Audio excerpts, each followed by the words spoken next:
Hey, well, it's good to see you today. My name is Philip Thomas, pastor of Journey here in Elgin, Texas, and thank you for joining us for our journey through Scripture. We are beginning a new book, so we've finished Genesis and Exodus. Today, we're going to be looking at Leviticus, and we're going to be going chapters 1 through 10. So we're going to get a pretty big chunk of Leviticus this first section. So if you want to pause, take a minute and read through Leviticus chapters 1 through 10, and we will dive off into that. Now, Leviticus is an interesting book, time frame wise. Leviticus is only covering a very short amount of time. So we've had the period of the people leaving Egypt, gathering at Mount Sinai. We know that they've begun to be given the Ten Commandments, the law, the construction of the tabernacle, and now kind of going into more depth of how to interact with God. How is this kind of religious rituals, how they are to be done? And this is harder for us, especially if you're listening to this with a Christian background. We do not practice the sacrifices as the Jewish faith does. It is very different. We see that Jesus replaces, in a sense, the need for those sacrifices. But as you read through Leviticus, I want to encourage you, don't get bogged down and kind of thinking, oh, are we supposed to go back to this ritual? What's the problem with this? This doesn't make much sense. Some of this is cultural things that are very different from back then to now. But one of the biggest things that I see in the big picture of this, and I guess you could say is probably the the theme of Leviticus, is the importance of holiness. That this is not just a religion and where you just kind of intellectually assent to the belief in this God.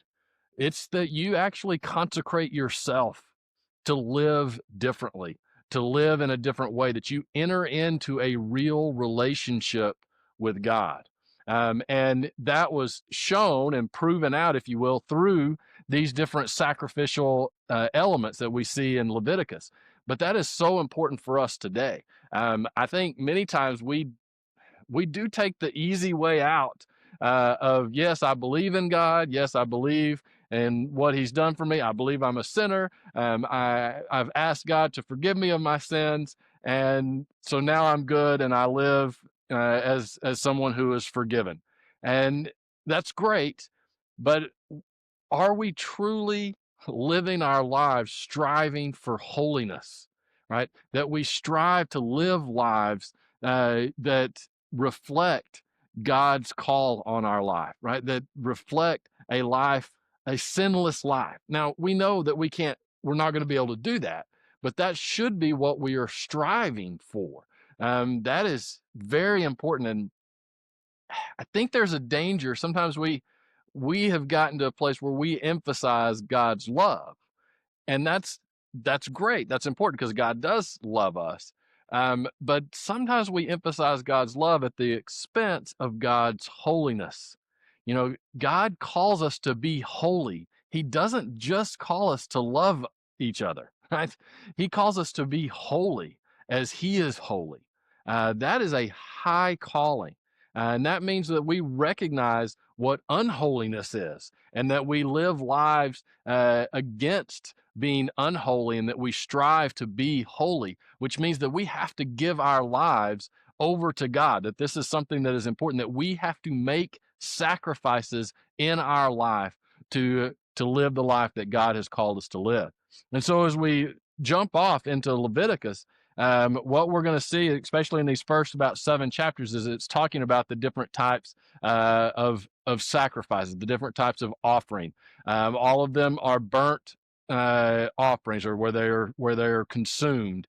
Some of this is cultural ritual again, but there's some general themes, I think, and this isn't going to be exactly right, but I'm kind of looking at this through the lens of what Christ has done, but what this still teaches us and what we can gain from this. And it starts with the importance of that we have to choose to move beyond just saying that we believe in God, but no, we are going to participate in God's movement in this world. We are going to actually live our lives for Him, and it starts off making that pretty clear there in Leviticus chapter 1, in verse 3. It says, "He shall offer it of his own free will." Right. So here he is talking to the people of God, right, that he's brought up out of Egypt, and God is now speaking to them that they have to do this of their own free will. Right? They are already a part of this group that God has called. Right? They are part of God's people, but they have to then on their own choose to enter into a real relationship with God, where they move beyond just being part of the group that has been called by God. That's great. It's great to be part of the group. It's great for you to be part of a church. That's wonderful. It's great that maybe your family has been steeped in the church and as Christians for years and years and years and years. That's wonderful. But you have to choose to enter into an active relationship with God, where you are actually going to live your life in response to God, not just be part of the group that God has called. And so we see the different types of offering, and the first one is the burnt offering. It's a giving of a sacrifice, basically just to have it be burnt up, right? It reminds us that there is a cost to following God, right? That we have to give up something of ourselves. That means we're going to have to battle with our sin nature.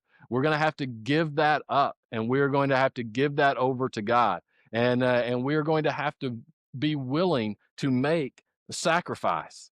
I love what you see through there as you read. One of the things that you'll notice is that all of these are uh, God says, here are the things that you can bring to me for sacrifice, and there's different levels. So if you weren't a wealthy person, you could participate in these sacrifices no matter where you were, no matter what your social condition, no matter how much money you had, you could participate in these ritual sacrifices that were a representative of the fact that you had chosen to live your life for God.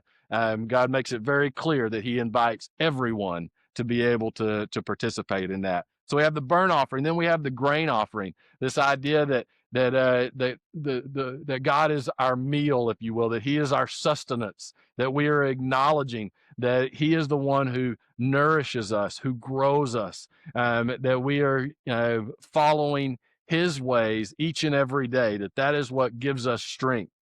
We have the peace offering, which is a peace or a fellowship offering. That not only are we at peace with God, but we are at peace with each other. That there's a fellowship aspect of this. That we are part of the larger body, right? That is important.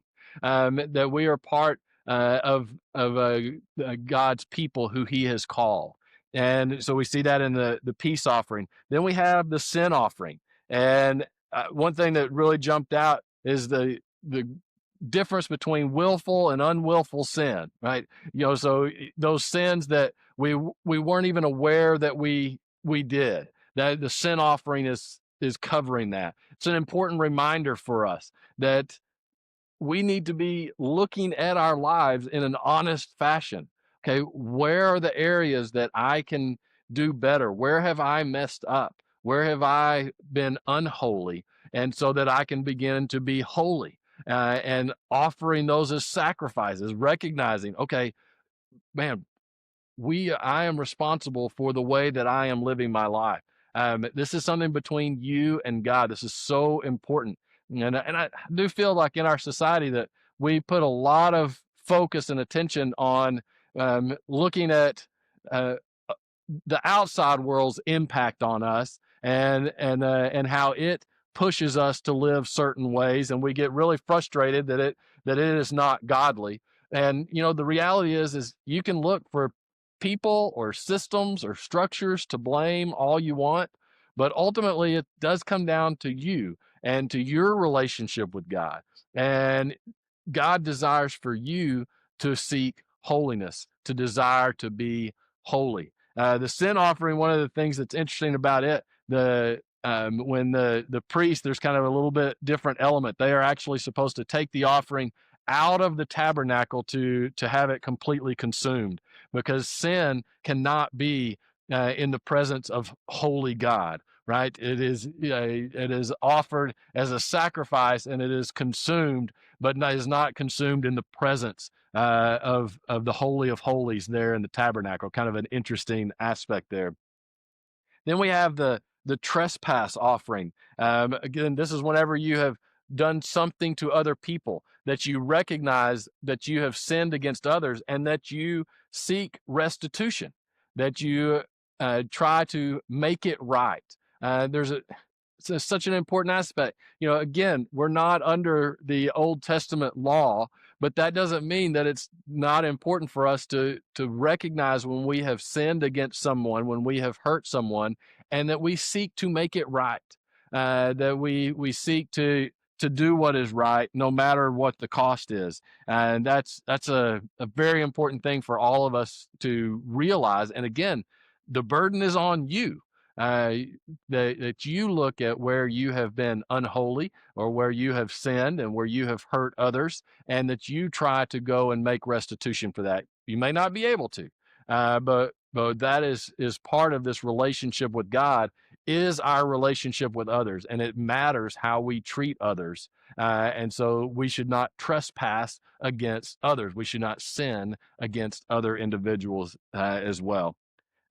Chapter 6, it continues to go kind of expand a little bit more on the law of each of the offerings. And then it gets into at the end of chapter 7, we kind of shift gears and start focusing on the priests themselves, and how the priests are consecrated. And chapter 8 is Aaron and his sons are consecrated. They are set apart. So they are held to a different standard, right? Because they are to be leading the people towards God. So they are obviously they have to live that life as a holy life, that they are striving to live that life no matter what. And so they're held to a higher standard.